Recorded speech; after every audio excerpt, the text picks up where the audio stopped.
Hello po mga ate, mga dudes. Sa mga Gemini, ang channeled message po, um, para po sa next 48 hours na reading po ninyo ay tungkol po sa napaka-importanting at hindi lang siya basta importanteng mensahe po. Divine message or messages mula po sa spirit realm, higher dimension, sa mga angelic beings o galing po mismo sa divine universe, mga ate, mga dude, ay ang sinasabi dito hindi lang basta importanteng mensahe, life-changing message. So, yan po, life-changing message po. So, tingnan natin. Tungkol po sa life-changing message para po sa mga Gemini next 48 hours. Ano pong masasabi niyo po dito, Spirit Team? Maybe? Okay, maybe.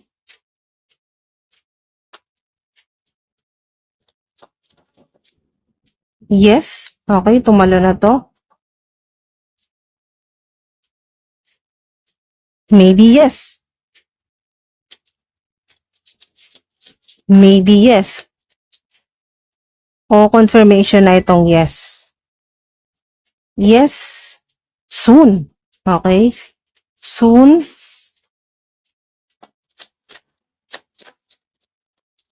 Life-changing. Expect the unexpected. Yes. Alright. So, mas linawin pa natin. Mas hingi tayo ng clarity. Life-changing na mensahe. Dalawa. Ano to? Triggers. Oh, wow. Yes. Expect the unexpected na may triggers dito. Okay. Expect the unexpected na maaring ang ilan po sa inyo ay makatanggap ng offer. Ayan po. Offer, proposal, commitment. Okay. Soon. Ayan po. Soon. Expect the unexpected na maari din na hindi mo rin inaasahan na may trigger dito. Okay, ma-trigger ka. Ayan po. Na may connection sa pangalan. Okay, hingi tayo ng clue sa pangalan. Kahit initials, name, car, place. Yan po. Na may event o kung ano man po itong scenario na next 48 hours na makaka-trigger na maaring ang pagmumula nito ay pangalan, maaring marinig mo, babasa mo, mapanood mo, basta may kinalaman sa pangalan or pangalan mo. Yan, name, car, at place. Significant na place. At ang maganda dito, meron kayong on the table. Yan po, on the table, offer, proposal, commitment. Wow. Okay, so mamaya hingi tayo ng initials. Oops, ala. Okay, so meron kayong crushed, sad, broken, feeling alone. Connection yan dito sa triggers. Crushed, sad, broken, feeling alone. Searching online. And po, searching, pwedeng online. Looking for info or records. May kinalaman sa records. Journal. Writing, diary, keeping notes. Yan po, journal. Sud natin to dito. Maybe.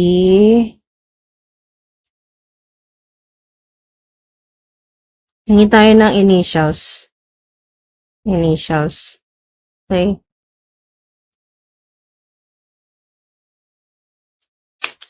At kung ano rin po yung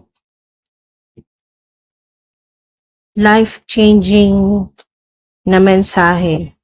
Life-changing message. Okay, mga dude. Hingi tayo ng initials at yung additional po o clarification cards para po dito. Ano po ba yung oops, yan na, okay. Sila na mismo ang nagpalaglag sa sarili nila. Okay, sila na mismo para malaman na natin. Okay, so meron kayo ditong 9 of Cups, Queen of Wands, Seven of Pentacles at Hermit. Okay? So, may initial na pwedeng, okay, initial na D as in Delta.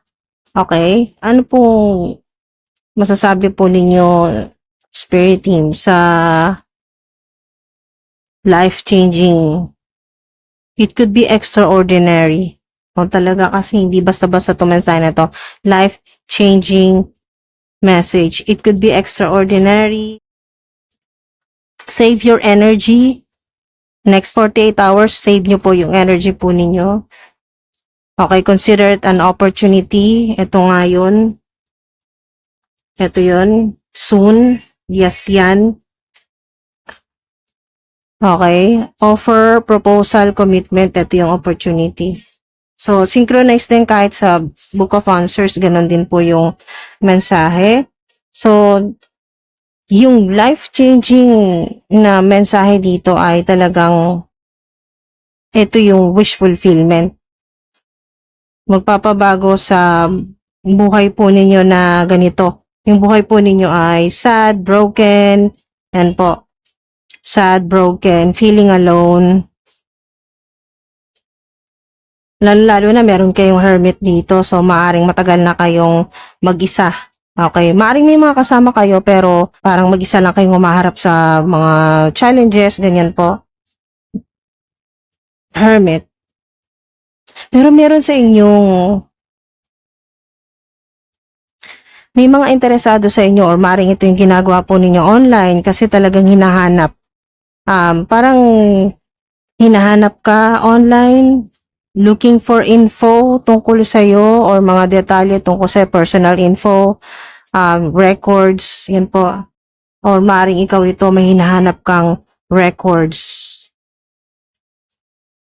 At maari po kung ano man po yung impormasyon na malaman po ninyo ay maka-trigger. Ayan po, maka-trigger po sa inyo. May connection sa name, car, place.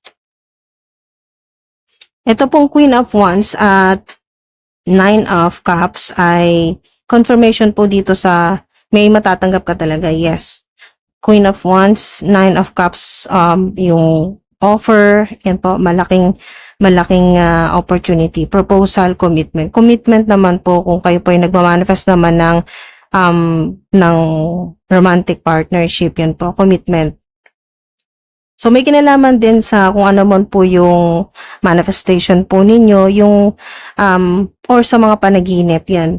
Journal, may kinalaman sa journal, so maring ikaw meron ka nito, may ginagamit kang dream journal, o kaya yung journal, meron kang maliit na notebook, ayan po, na talagang dun mo sinusulat yung mga goals mo sa buhay or kung meron kang mga ideas, ganyan po. Writing, diary, keeping notes.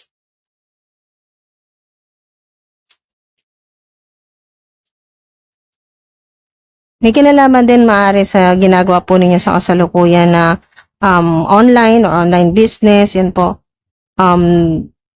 Looking for info para ma-improve pa yung inyo pong ginagawa, yung trabaho po ninyo or kung ano man po ito na pwedeng investment, ayan po. Basta nandito yung pagpaplano para sa inyo pong improvement. Yan po sa career po ninyo, sa trabaho, pinagkakitaan po ninyo or online platform. Pero may progress yan, ating mga dude. At kung ano man po yung hinahanap mo, ayan po sa online or searching, ganyan po, ayan o, searching, ay makikita mo yan. Okay, next 48 hours, may mga angel numbers din po, 444, 777, 999. So, yung 777, ayan po yung lucky number na pinaniniwalaan po ng marami. Lucky number po 777 at sa mga nagbabakasakali din po ay hindi man 100% guaranteed pero may malaking potential din. Dahil nga po sa meron kayong 9 of Cups, so may potential na kayo po ay maging masaya at magkaroon ng biglaan. Ayan po, magkaroon po ng unexpected po na pera. Ayan po, divine money, free money, unexpected yan. Kaya expect the unexpected. Wow. Yes po yan.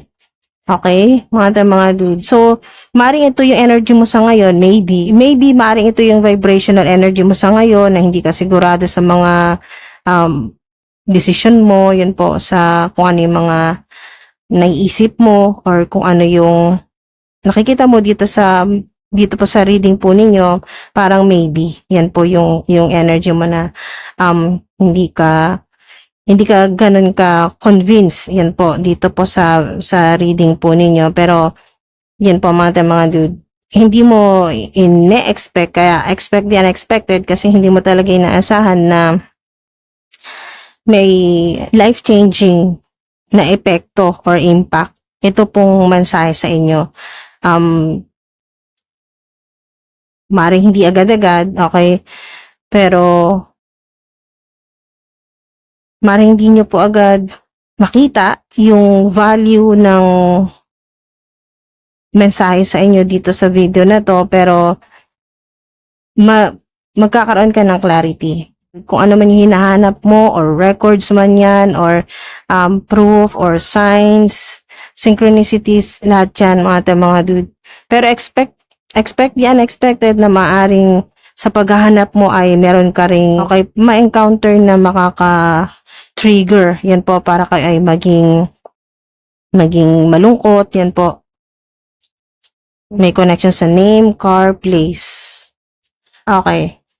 So, bago natin isara ang portal po ninyo, hindi pa tayo ng additional tungkol dito sa life-changing. Oops, tumalo na to. Okay, so meron ditong financial support. Okay, meron kayong financial support child. Okay, para sa anak, kung meron po kayong anak na kailangan po ng suporta. Okay, na pera po yan, no? Alimony, okay, meron pong alimony, yun naman po ay sa ilan naman po na naghiwalay po kayo or meron kayong parang divorce, yan po yung makukuha po ninyo na pera sa separation o divorce po ito. So, kung hindi man po ay may kinalaman naman sa government, makukuha po ninyo na pera or refund naman po, manggagaling naman po sa gobyerno na pera. So, meron din po kasi ditong court case. So, meron din kayong, kung kasalukuyan, meron po kayong pinoproseso na yan po nasa, meron po kayong inaasikaso. Yan po may kinalaman sa court case. Yan po ay winning or panalo at may makukuha ka. Okay, may makukuha kang pera. Okay, mga dude. Financial support. Positibo po yan, mga dude. Yes, yan. Financial support. Yes, yan, mga dude. Yan ay confirmation din po na may matatanggap kang financial support mula sa Divine Universe. Okay? Kay Father God, sa Divine Universe, sa higher realm, may makukuha ka. Okay? May matatanggap kang financial support. Deadline, time running out. Okay? So, maring may deadline kayo sa kasalukuyan. Yan po, maring office work po ito. Or kung ano man po yung ginagawa po ninyo na may deadline. Creative projects na may deadline at kulang na sa oras. Okay? Mga dude.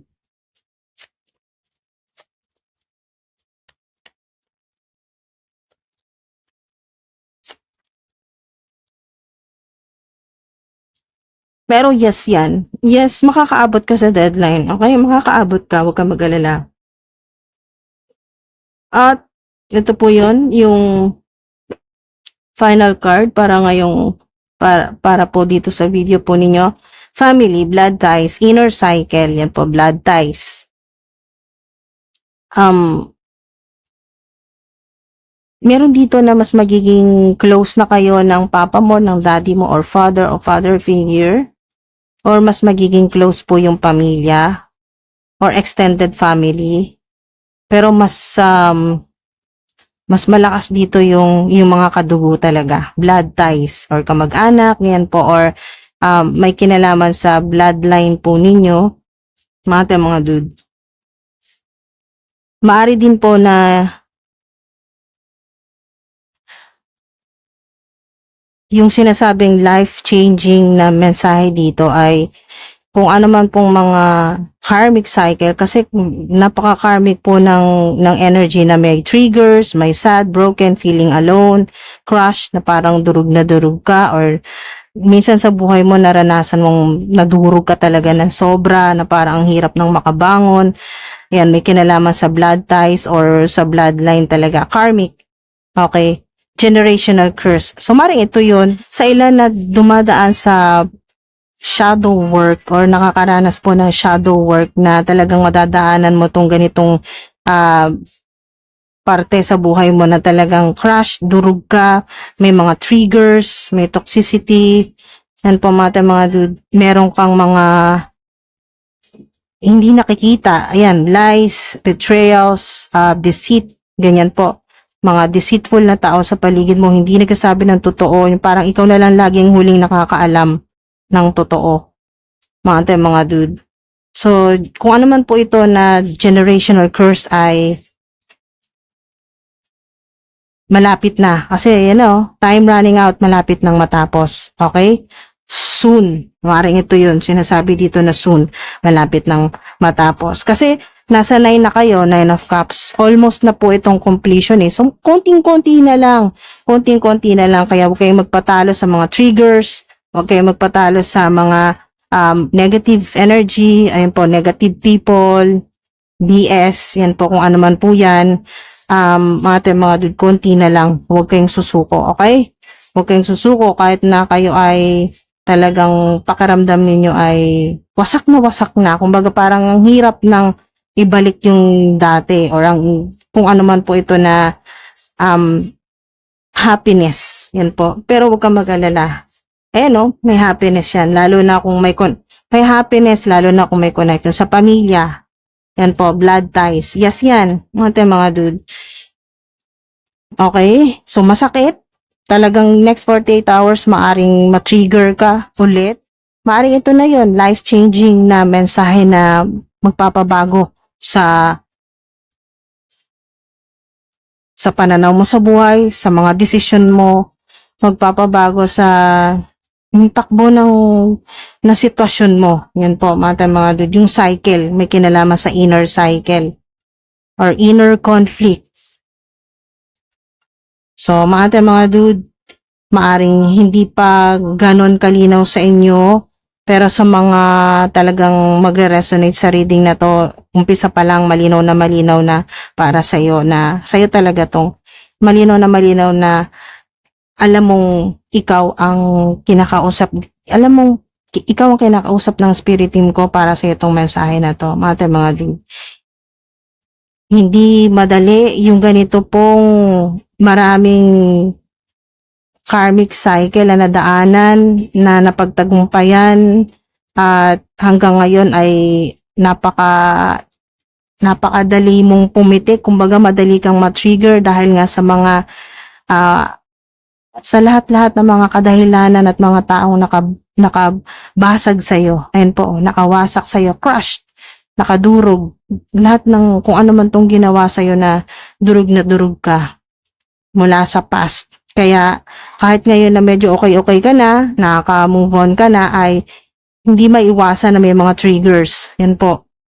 May kinalaman sa mga pangalan, car, place. Yan po mga dude. Or mga sitwasyon na nangyari hanggang ngayon sa kasalukuyan sa inner circle o sa inyo pong pamilya. Yan po. Mga dude.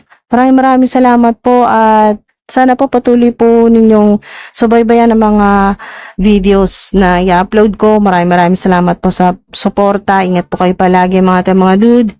Maraming salamat po. Mga dude, basta kung hindi po tumutugma sa sitwasyon mo or sa vibration mo, scroll, skip, wag niyo intindihan mga dude, dahil or wag niyo intindihin o wag niyo ipilit dahil hindi para sa inyo. Okay?